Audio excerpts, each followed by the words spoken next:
Hi guys, this is Prab. Welcome back to my channel. If you know me or if you have seen any of my other videos, my purpose is to share everything or anything from the core of my heart that brings you close to yourself, that makes you fall in love with yourself. Most of the things I share are my experiences and some things that I learned as I'm progressing on my healing journey. One of the hardest things for me has been understanding my own core, who I am at the core, what I really need from life and from other specific people in my life.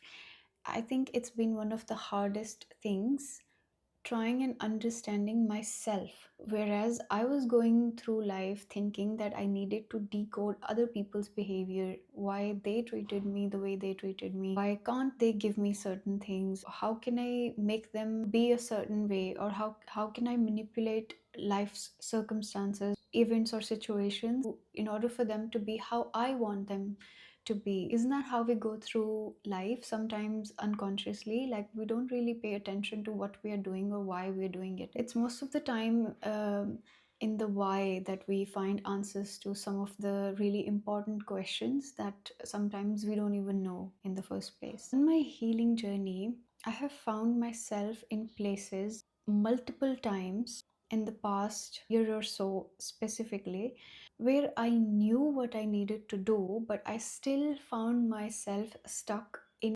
unhealthy places, making unhealthy choices which I knew were not good for me. What goes wrong when you know something is not good for you, but you still continue doing that very thing? When you are on a path to healing yourself, you're becoming this newer, healthier version of yourself. You experience a thing called cognitive dissonance, where your old self, your old beliefs and patterns have not completely dissolved yet, or have not dissolved to the point where you can finally start making healthier choices.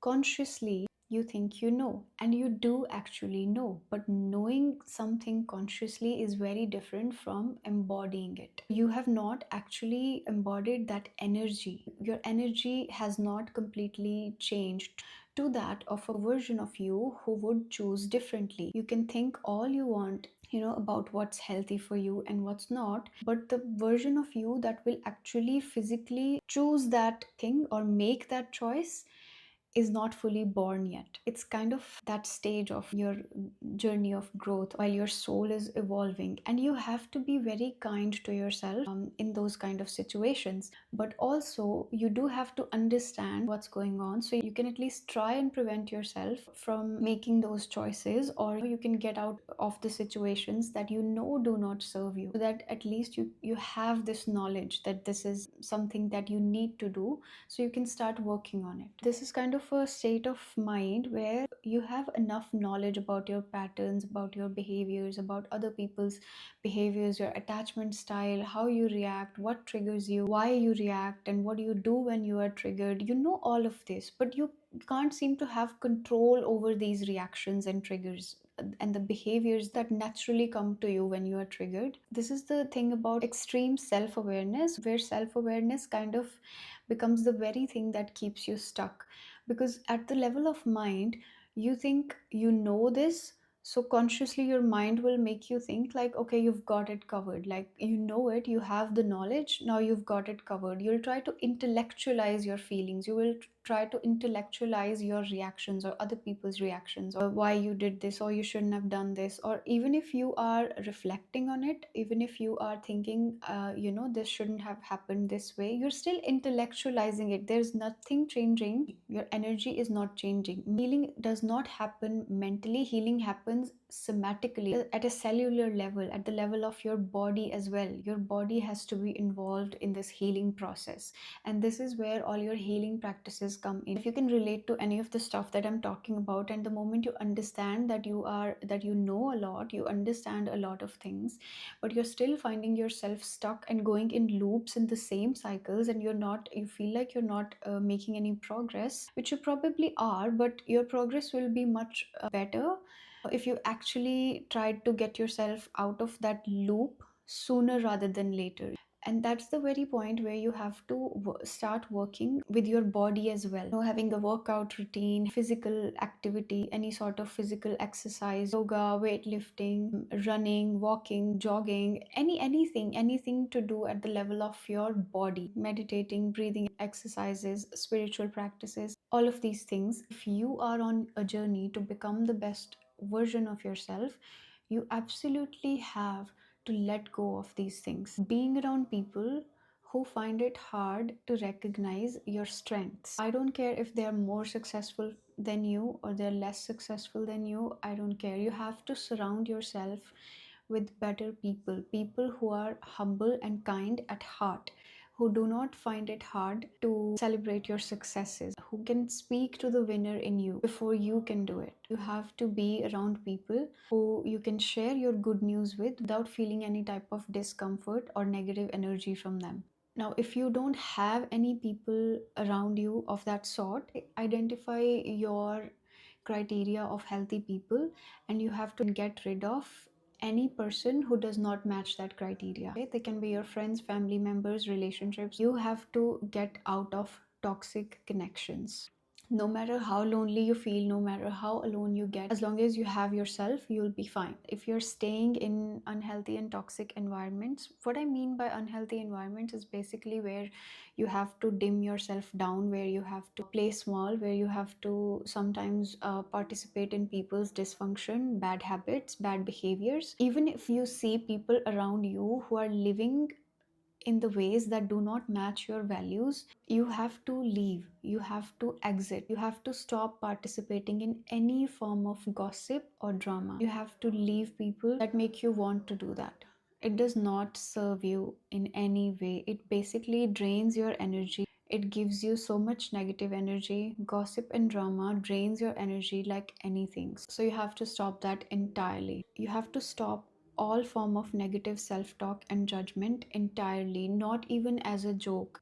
Even if people try to dim down your light or make jokes about you, you have to speak up for yourself. You have to have the courage to not allow anyone to disrespect you or to talk down on you or to look down on you or make you feel small any type of way. But that's secondary. As soon as you're not in toxic environments, you hopefully won't have to face that. But you have to be the first person to stop doing that to yourself. So no negative self talk at all. Even if you find yourself making mistakes, even if your inner critic jumps in, which most of the time happens, you have to learn to talk back to that inner voice, that inner critic, with love. You have to just stand up for yourself. You have to constantly switch to this higher version of you who does not take no shit about yourself, even from your own self. All of us have different personalities within us, and some are completely a result of trauma that we have been through.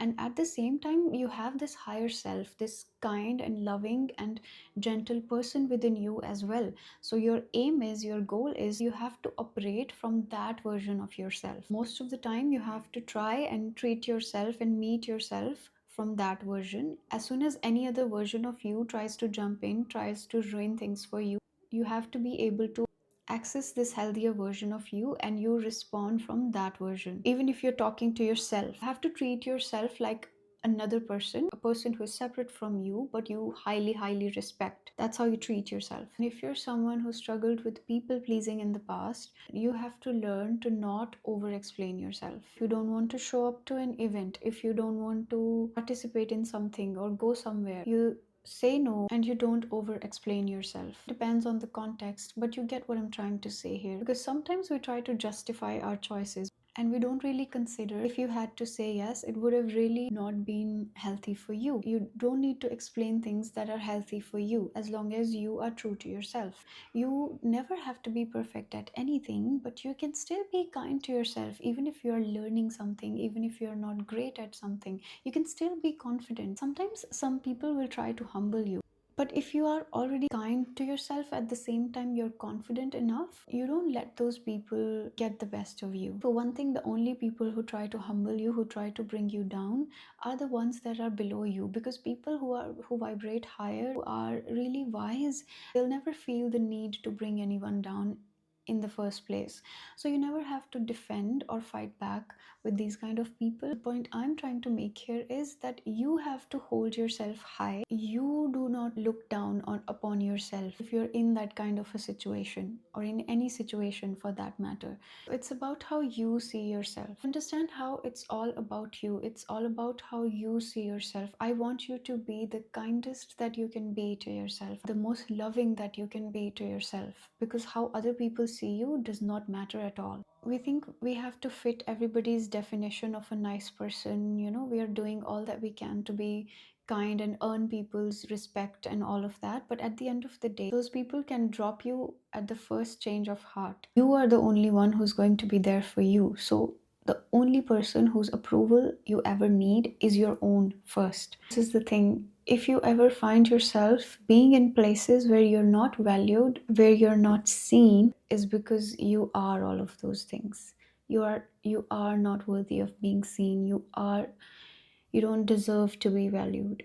The only reason you find yourself in those places is because you have those beliefs within yourself about yourself in the first place. So, what you need to do is to address those beliefs. It's not about other people, it's not about God hating you, it's about what you believe about yourself. I hope this helps.